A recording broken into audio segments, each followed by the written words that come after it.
Hi, and welcome to the Excel 2010 Formulas and Functions course.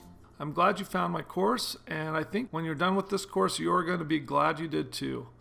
This course is going to teach you the basics of using the most popular Excel formulas and functions.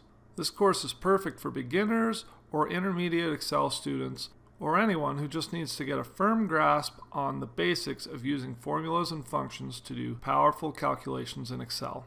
Hi, my name is Steve McDonald, and my talent is taking complicated, painful subjects and making them easy and accessible for normal people. As you can see from my Udemy biography, I have almost 10,000 students in 11 courses, and I have 221 reviews for those courses. My Excel Basics for Beginners course alone has over 60 reviews, and most of those are 5 stars. I'm going to start by teaching you what a formula is and what a function is and how the two are related.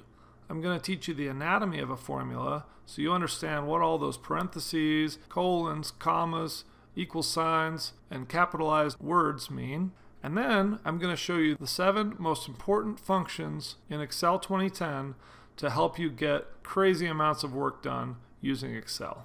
So if you're ready to learn some amazing new tricks in Excel without the stress or hair loss, then click on the Take This Course button and I'll see you inside.